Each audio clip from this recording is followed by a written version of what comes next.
Hello and welcome back to LFC Transfer Room. Back again with yet another stream. Tonight I'm joined by Rigo, Dan. Rigo, how you doing tonight, mate? Doing great, Owen. Thanks for checking. Very happy coming off of the CL win. So looking forward to a nice little 2 week break we have coming up. And Dan, how you doing? Obviously, not much Liverpool news at the minute. Very quiet. Obviously, game on Sunday called off, which is a bit annoying. Nothing to look really forward to in the coming week, but still quite a bit to talk about tonight. Absolutely, my friend. So I don't think this break could come at any better time. Right now, I'm just enjoying the fact that there's no football for Liverpool. Let's hope it stays this way for a little while until we get all these players back. But as I would never thought, I never thought that I would say this, but I'm actually happy that there's no football. But I'm doing great, man. What about you? I never thought I'd hear that statement. Happy there's no football. But yeah, look, it's weird to be fair. Kind of getting those lockdown vibes again, which I can't say is particularly pleasant, but at the same time, I guess having a week off, Jurgen Klopp will probably be delighted to be fair, knowing how much he hates a busy schedule. So yeah, I think it's all good. But yeah, everyone's in the chat, great to see. Talk about Leicester game there as well. Leicester got thrashed by Spurs. Did any of you guys see the game? I didn't watch it. Rigo, what happened in there? I was watching through the first half, and Yuri Tielemans got forgiven because of VAR and got a second chance at a penalty. But Spurs came right back, tied the match, took a lead 2-1. Madison tied it 2-2. But after that, the wheels just fell off once again for Leicester. Ended up being 6-2 with Sonny getting off the 3 goals coming off the bench. So Spurs looking tough. Definitely look like a top 4 contender, legit one. And even if they did lose earlier this week in the CL, but definitely looking tough in the Premier. Oh yeah, Tottenham looking real good at the minute, aren't they? But Leicester, I think they're in big trouble. Brendan Rodgers, Dan, is it time he might be getting sacked? It's time to go. It's been for a while as already. I think he did enough of what he could have done. The first season he wasn't there, it was pretty decent. The second one as well, but now it's just his time to move on. It's been already, I think, 4 years or 3 years. I'm not sure. He definitely needs to try for a different club, mainly because he needs to get more trophies, more silverware, and I don't think he will be able to do that anywhere in the Premier League at the moment. There's no really top 6 sides that are looking for a manager. He can probably go to Brighton. In fact, you heard it here first. If he gets sacked, Brighton, they're probably gonna sign him up. Yeah, I think that definitely could be the case. But thanks, Jen, once again. Really appreciate it. Every single stream, fantastic. Definitely number one like person of the channel, I'd say, without doubt. But yeah, it's yeah, Leicester not in a good situation right now. And I read earlier as well that they're gonna have to pay like a 7 figure fee to sack Brendan Rodgers. So you can understand why Leicester are really, really reluctant to actually sack him because yeah, they're going to be absolutely kind of it's going to be a signing for them, and yet they haven't really signed anyone. 25 million, that is unbelievable. Yeah, they just can't do it, can they? Like they're going to have financial problems. I think they already do. So Rigo, that's absolutely unbelievable. Why would they put that in place in the first place? It's absolutely crazy. It's very unfortunate. Leicester have made their hay by being able to sell off some of their stars for high transfer fees and then kind of replenish. Unfortunately, the past couple of years, the players that they brought in haven't been up to caliber to kind of keep them competing in the same way they have previously. And at this point, the stars that they have to sell, they're pretty barren.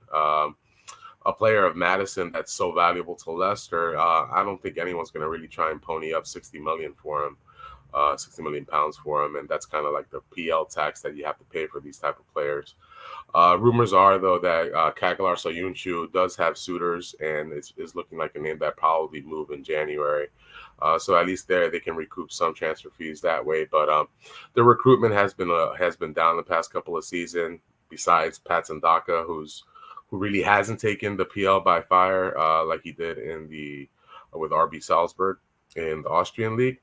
but and definitely was one of the rumored players that we were looking at, and somebody that I definitely wanted to bring aboard when we needed a center forward, with Firmino kind of slowing down a couple of years ago. But Leicester, it's basically their recruitment. Their recruitment hasn't been up to par, and they haven't been able to kind of sell those players off to keep that turnstile going for them. So they're in a tough spot. They had no incomings this summer. So you have to kind of feel for Brendan Rodgers, unfortunately. He can kind of grate on you, but at the same time, he did receive no support. So it's a double-edged sword there. You can't fire him, and you can't do anything to make the team better in the short term either.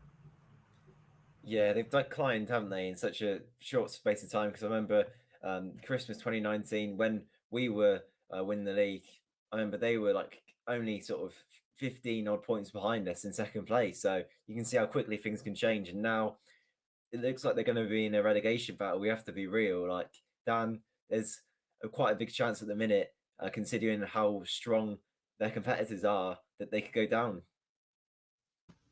Exciting, man. Exciting. Mainly because you know that when one of the teams goes down, we can go and hunt for their players. You know, not many of them would like to stay in the championship. So the likes of James Maddison. I know a few teams will probably be looking at Ricardo Pereira, the right back. Well, they already took Fofana. What else we have in there? Patson Daka, like Rigo was saying, we've been scouting him for a while, for many years. Probably he hasn't really done well. Indeed. Oh, indeed, he's a really good one. Tielemans, of course. James Justin, I think he's quite a good player. Yes, I mean, there's just so many, man, and so I would love to see Leicester just go down just for the sole fact that tons of their players are going to be affordable as well as available. So, I mean, you know, things like these don't happen often. So I'm just happy that it could happen. Yeah, I think when you put it like that, there's lots of things to be happy about in that situation. But also, other game of the day, Man City against Wolves. Anyone who watched it, I can't lie, I put the TV off when it was 2-0, when Harland scored, because I was like, I'm not putting myself through this anymore. You know City are going to win. And then the red card, which is just absolutely stupid. I'm sorry, but you don't see that happen to any other team, or it never happens to Liverpool like that. Never, ever. Do Liverpool get like another team just absolutely make a mistake or do something stupid like that? It just never happens very good, does it? Is it just me, or unless we're playing Arsenal and Granit Xhaka just loses his mind and takes out Jota like last season, which kind of reminded me of the Wolves player today, just completely kung fu fighting right into right into the Man City player to get red carded. Absolute shame. It couldn't be a better match, unfortunately. But in the second half, the Wolves did come out with purpose, and they were taking it to Man City up until they scored the third. The nice combination play between Haaland, Foden, and Kevin De Bruyne.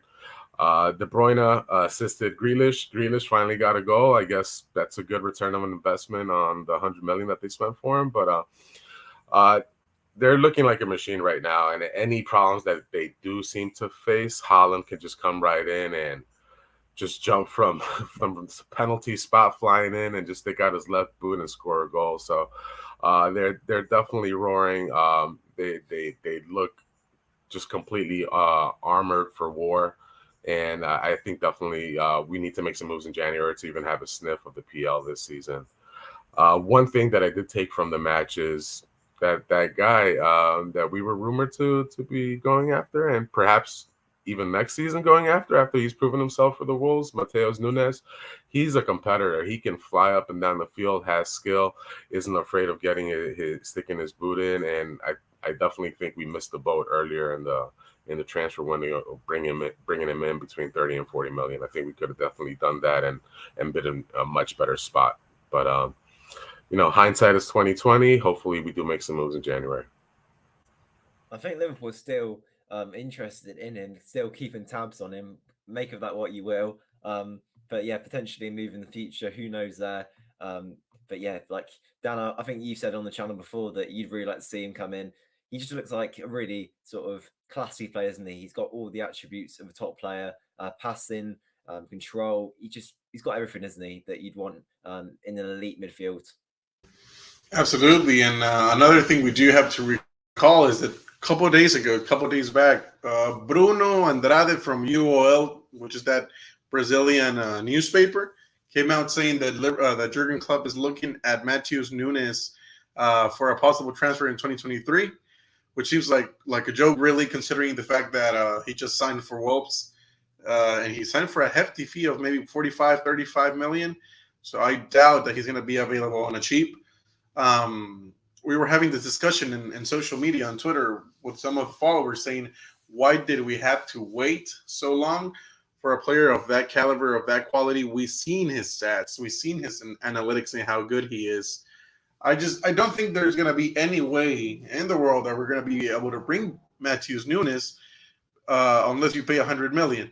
Because if Wolves paid 50, they're going to be looking to recoup at least 25 million more or 50 million more. So for such a wonderful player like he is, a player that we need at the moment, it's just a shame to see that we left or wasted the opportunity to sign him. But yeah, I'm a huge fan of the guy.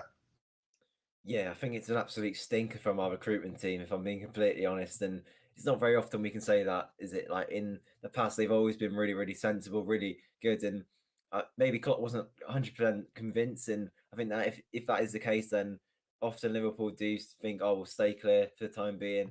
And yeah, you can understand it from that perspective. But at the same time, if we're still interested in him at this stage, then although there are a lack of midfielders, why can't we just go and bring him in? He's 30, 40 million. He's got everything we want. We can still wait for Jude Bellingham next summer. It doesn't affect that. So, yeah, it's a real weird one on that case. But I think Erling Harland, you've got to mention him because I'm running out of words to describe this guy. He scores every single week and 7 games into the season.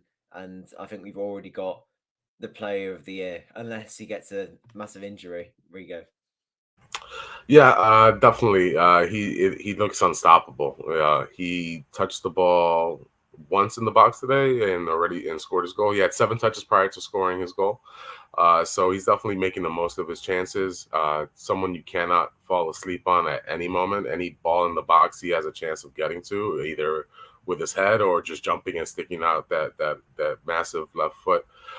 So if you play FPL and you don't have him in your lineup, captained, I really don't know what you're doing. He's worth the fee there, and it's just remarkable the recruitment by Man City. Just once again, they have the funds, but at the same time, they also know which players they want and can make an impact for them. And that they might have changed their mode of play just a little bit to accommodate him, but at the same time, he's just there picking his spots, always moving to a good position. And that's the thing, that the skill that I think other strikers can get from him. They might not have the height or the speed or the absolute strength, but the one thing that he does do, he's constantly moving, constantly looking, getting those defenders, moving around and looking for good positioning. So even if you're not the biggest, strongest, or fastest, that's one thing you can take away from Harland, and one thing you have to respect from him. He's just not, he's not a poacher. He's working hard for those goals and getting into position. You have to respect it. Yeah, I agree. I think he's a fantastic player. But getting on to Liverpool, although the first team did not play today, we got an under-21s game. Fantastic. So we saw numerous first-team players play there. Arthur Melo, first start for the club, picked up a yellow card, but he's been putting in extra work in training, doing double sessions, wanting to play under-21 football in order to get to match fitness. Dan, it's absolutely fantastic to see, isn't it, that a new signing, obviously it hasn't been an ideal start for him. He hasn't really played much, but it's really, really positive to see that he wants to come in and make an impact. Absolutely. It's very, very exciting to see, mainly because yesterday, if you guys watched the past stream that we did, we were talking pretty badly about Arthur criticizing the player himself for how badly he's performed in the few minutes that he's gotten under club. I know a lot of people are saying that you cannot judge a player that has barely moved into the club or whatnot, but for the few minutes that we've seen, I mean, that doesn't look like a professional footballer. So I'm just glad. Yeah, I mean, game, isn't it? I didn't watch that game, so yeah, no, he did at Napoli and Everton as well. Where was it that he got a few minutes that he came as a sub? Versus Napoli, he got 13 minutes off the bench when we were. It was only Napoli, right? Mm-hmm. So I mean, I was just shocked that he was so nervous at the with the ball. He took extra touches. Again, he didn't have to know the system. He just, for me at least, he just needs to look like just give it back quickly. Don't take that extra touch. Just the basics of football. And I was shocked the moment when I watched him almost lose the ball twice. I don't know if you guys remember when he lost the ball. They always got a counter attack. So, anyways, aside from the criticism that we gave Arthur yesterday, I'm just very happy that at least we're trying to bring him into the youth side just to get more minutes, more match fitness. He should be ready to play with the Liverpool team soon. We don't know how soon, but hopefully within the next week or two, we could start see him starting in and out. Yeah, very encouraging signs, I'd say.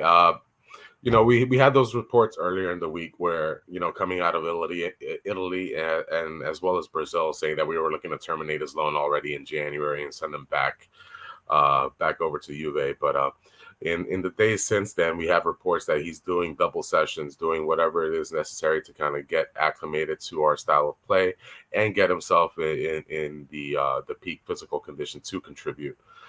He played the full 90 today along with Fabio Carvalho for the under-21s, which is great. We need that for the match fitness, especially with 2 weeks coming off. I'm pretty sure he's not going to Brazil to play with the national team, so he'll probably stay with us and just continue on this training regimen. And hopefully by October 1st, when we do come back and begin our season anew, he'll be ready to either start or at least contribute off the bench in a significant way. The thing with Arthur is, again, we kind of have to temper our expectations. He's not one that's going to come in and score goals. He's not one that's going to come in and perhaps lay off the assist, but he'll keep that ball moving.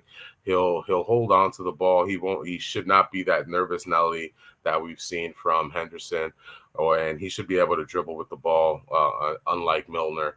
So in that respect, he's an actual midfielder with little technique and someone who likes to get that ball moving around. He might be a little too conservative for our liking, but again, that's something that with training and getting him to the proper mindset tactic wise, I think he can contribute. And the thing is, we need him to contribute, unfortunately.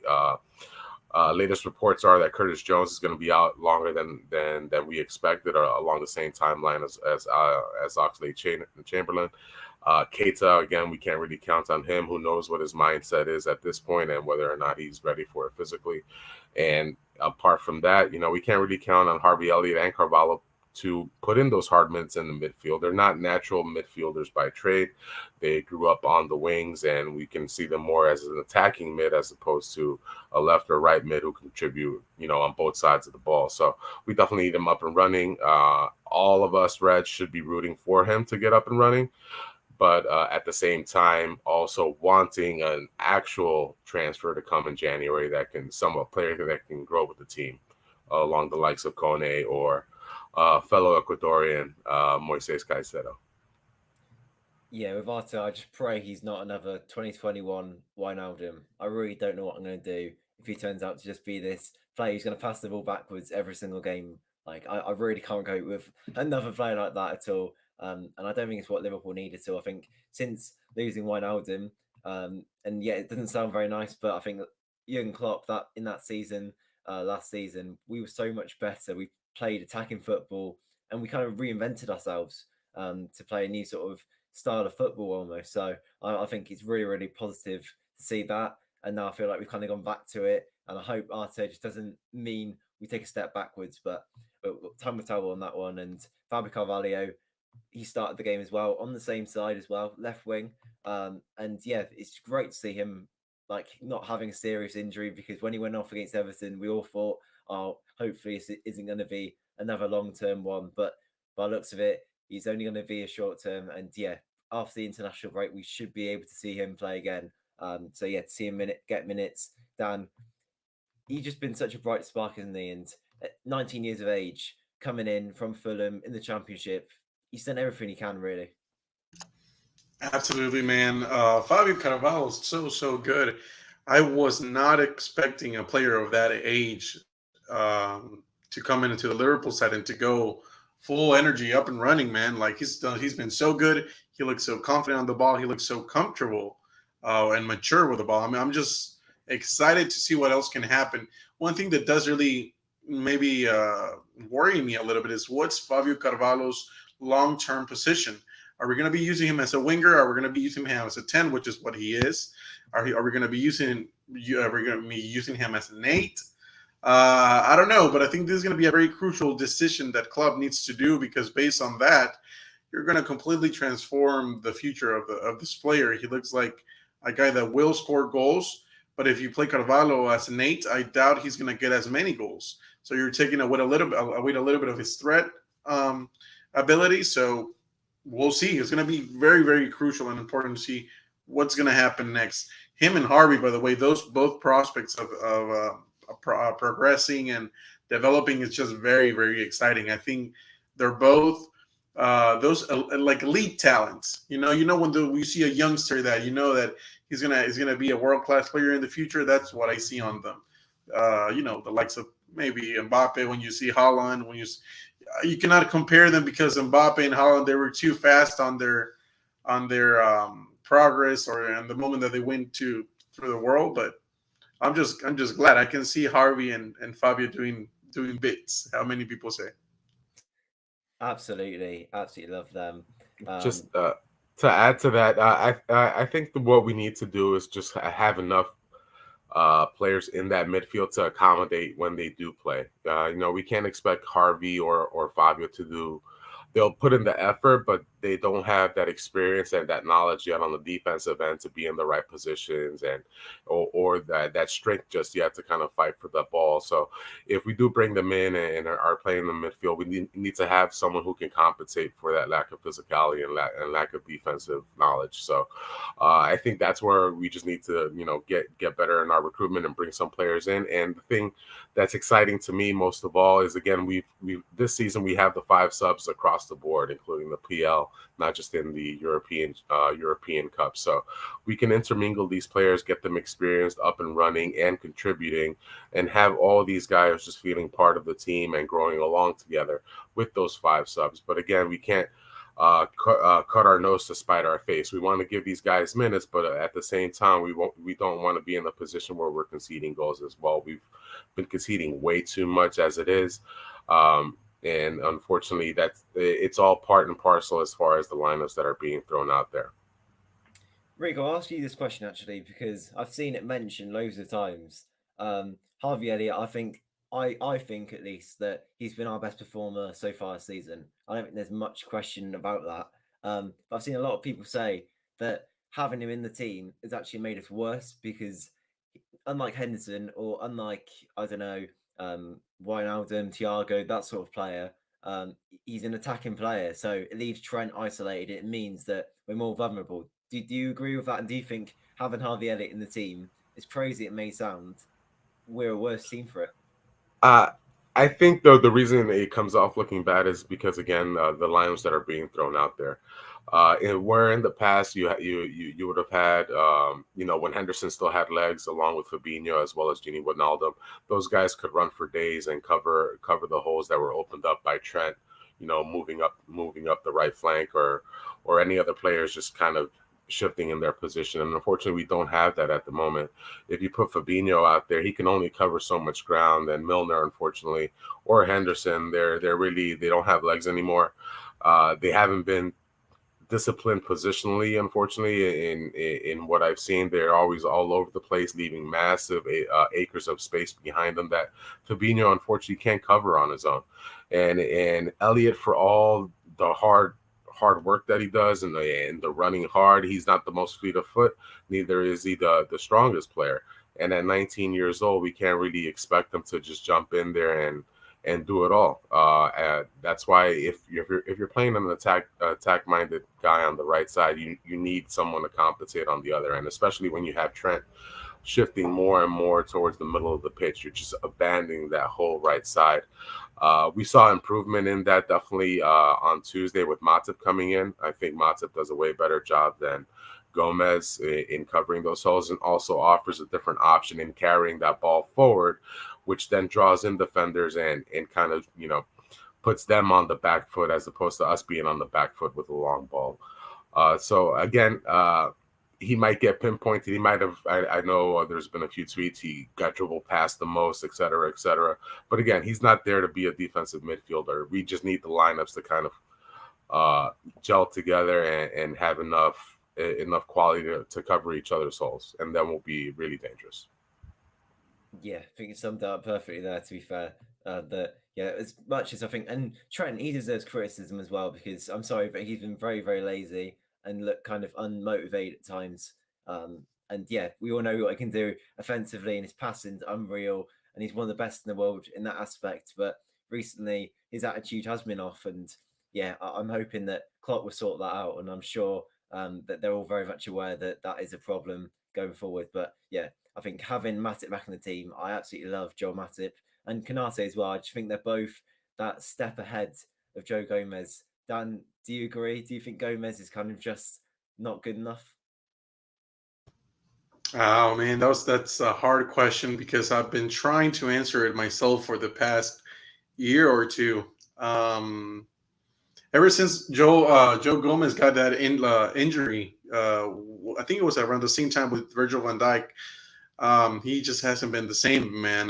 Joe Gomez was supposed to be the regular starter in the England national team. I mean, there was no one better than Joe Gomez at the time when he was playing next to Van Dijk. He's quick, he's fast, he's strong, he has it all. And when he was learning next to Van Dijk, he was getting shouted as one of the best center backs in the league itself, probably top 5 or so. And now Joe Gomez has lost that spark. And it doesn't seem like it's a matter of the injury because he's back faster as always, just as fast as always. He's strong.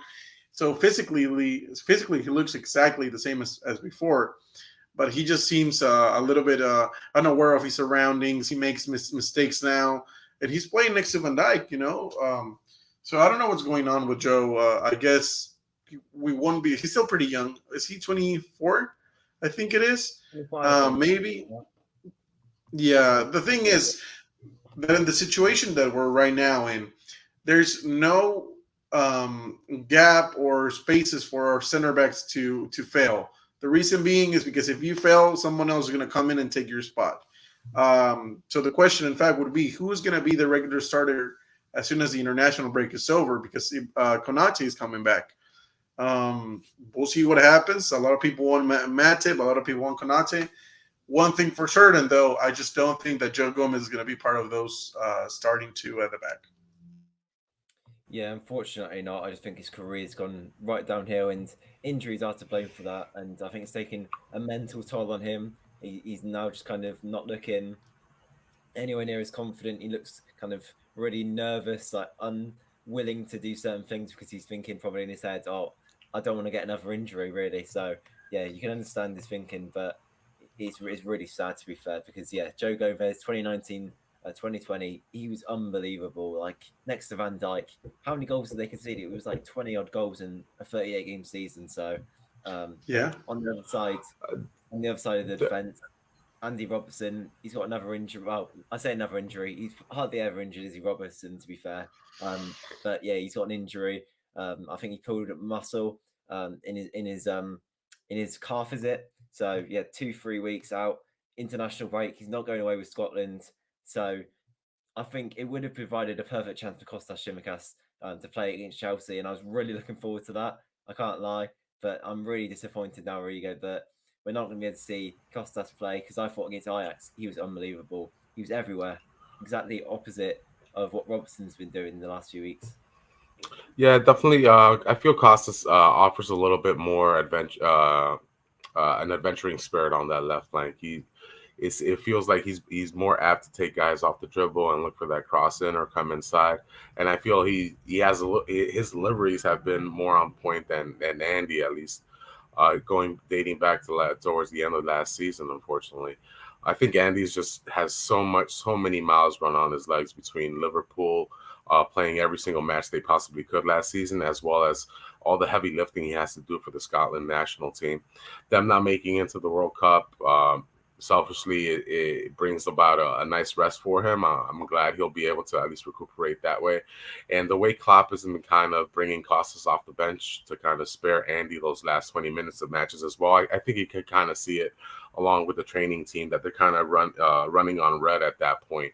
And you don't want to, again, shorten their careers. These guys are Andy's still, 26, 27? He still has plenty of playing time to go, and you don't want to kind of just burn him out. We expect him to be with Liverpool for the next 3-4 years, hopefully at peak condition. But what this offers is the opportunity for Costas again to show the talent that he does have. To me, he's the best left backup that is available, and with his performances along the ones that we saw against Ajax earlier this week, I think it definitely opens it up for Klopp to give him a spot start more frequently than he did in the past. But the thing with Costas as well, he's one to get little niggles here and there also. He does show up on the injury report as well and misses a match here and there. Even if he's not the starter, he doesn't make the bench squad because he has an injury here and there. So we don't want to overtax him either. It's a good problem to have, and one that we hopefully will have as well with Kevin Ramsey. I don't know if you heard of that player. We haven't seen him besides on the exercise bike, but hopefully after the international break, he might start training with the first team. And hopefully we have that same kind of situation on the right side to give Trent a blow. We do not want to see Milner out on that right side ever again. That guy is burnt toast the minute he steps over to that side of the field, and that's unfortunate as well. To kind of go back to what Dan was speaking about with Joe Gomez, I think it's all a culmination of factors. Joe's going to look horrible, isolated one-on-one, with the midfield playing the way it was, especially against Napoli. That was his worst match ever. And again, that kind of stems to the lack of midfield that we had that match and the lack of cohesion in our press that we had. So he's going to look horrendous, unfortunately. He's not Koulibaly. He's not a Cellini. He's not one of those big stalwart defenders that, can kind of hold off a player. He got manhandled by Caradona, who I pray we bring in January, but I doubt that with the way he's playing. But Costas is a good problem to have. This break is great for Andy to have, injury notwithstanding, and I hope coming back in October we have Calvin Ramsey to kind of light that fire under Trent as well. I just think Kostas Tsimikas is a better player than Andy Robertson nowadays. I really do. I really believe it. I think for the last year, I've been thinking this as well. I just think Andy Robertson, he looks tired, and no matter how many rests he's had, how many breaks, he comes back, maybe he has one good game and you think, oh, right, here we go, he's going to kick on.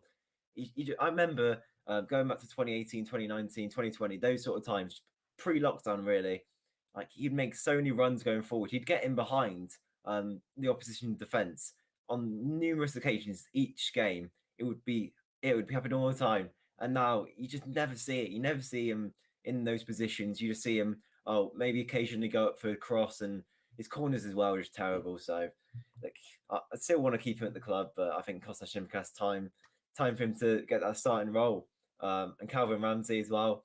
I'm really, really looking forward to seeing him play. And yeah, maybe we signed him injured at this stage. Who knows? Because we haven't even seen him kick a ball for the club. Yeah, I think if it weren't for that picture of him on the bike, then you probably would think that, wouldn't you? But Dan, are you looking forward to seeing him return? Because I don't know, there's no time frame put on it, so I doubt it's going to be they're not going to rush him back in. It's going to be another few weeks probably when he starts training before we even see him come off the bench. Yeah, man. I mean, we've been excited to see the prospect of Calvin Ramsey at Liverpool, mainly because if we ever had situations like the one that we're having right now where Trent is underperforming, especially defensively, at least we have someone to drop in there and try something new. But it's been surprising that we haven't been able to see him. Unlucky for him that he got those injuries. It's been said that he's going to be coming back at some point in October. So hopefully he's able to get back in, play his part, and start a couple games. I heard, it's not like I heard. I was reading some articles before he came saying that he's a little bit better defensively than Trent, although he's just as forward-thinking and attacking as Trent. So I don't know if he's going to be having the same situation as Trent, where he's getting caught off after his long runs, or He's not able to defend as much, but it's just exciting to see a new prospect in playing in a similar role to the one that Trent is playing. Because at the moment in time, surprisingly, the issue with Trent doesn't seem to be his defending. It seems to come back and actually defend. Like Owen was saying, he seems a little lazy now. He seems like he's just not carrying as much. I mean, obviously, when you play for Liverpool, you put in the work, and you're doing tons of pressures, tons of runs, and it's obviously like a player could be tired, but we cannot have someone play like that and just stand up there after one of their forwards move to the goal, like we're playing some sort of championship team, and even then, it's not even acceptable, So I'm excited to see Kelvin Ramsey come in, start challenging Trent for that spot. I think that's what he needed. That's what he needed now. So we'll see what happens in there. Absolutely. And to end the stream, we'll talk about going forward because it's 2 weeks now until Liverpool play the next game at home to Brighton, 1st of October. And yeah, guys, make sure as well to like the video and subscribe to the channel. As always, really appreciate it. But yeah, 2 weeks till Liverpool play the next game. And yeah, it feels like an absolute age away. But going forward now, I think we can all agree that the start of the season hasn't been anywhere near acceptable. Rigo, what has to change, and do you think it will change? Let's be real. Let's be realistic. Do you think we can turn it around and go on a good run? Definitely. We were just down too many players, unfortunately. Both midfield and attack. We were missing Jota up until last week, so that again, just tying our hands behind our back. Even if we were giving up goals, we didn't have too much to bring off the bench to get back in the game. Nunez, suspended for 3 of those matches as well.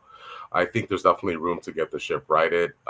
We definitely need to kick it off starting October 1st, because between October 1st and the kickoff of the World Cup, we're playing a match every 3.2 days or something like that. So everyone needs to be ready to contribute. Everyone needs to stay in shape and hopefully stay uninjured.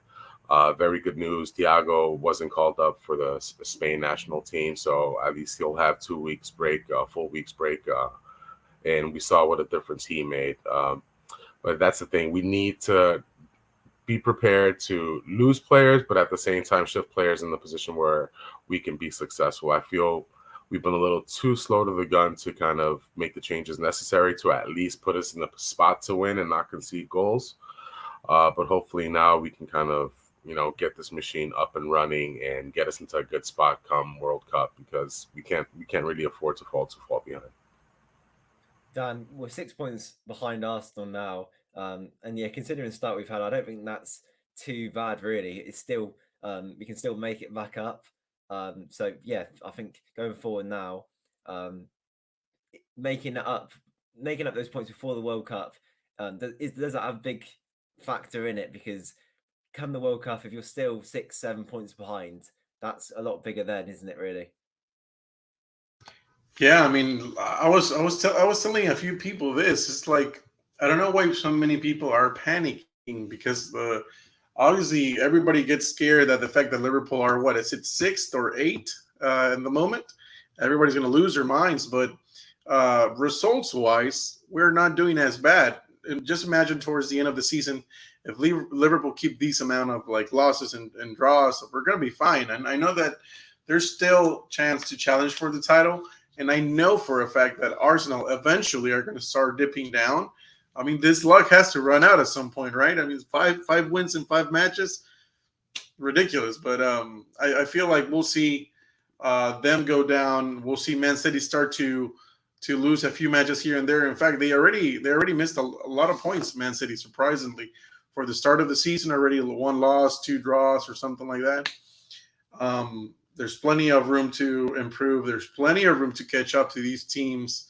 It just depends on us, and as soon as the players come back, the tactical decisions that Klopp does, because he's been like we were saying yesterday on the stream, Klopp has been a little bit stubborn with his tactics and with the team that he's putting out there. He's still playing that 4-3-3. He's not trying something new. He's not trying a 2-striker formation, where he's not trying a 4-2-3-1. The things that I'm saying is it's not rocket science, man. This is just different options that you can try out. when something doesn't work out, you got to try something new. But he's so stubborn; he doesn't even want to try it out. So we'll see. I think it's going to rely heavily on Klopp and his tactical approach towards the second part of the season. Yeah, it's all in Klopp's hands. You've heard it here. No, I think, to be fair, injuries, though, it's a massive part, isn't it? I think we can all agree. Thiago Alcantara, I think the league depends on him really going forward.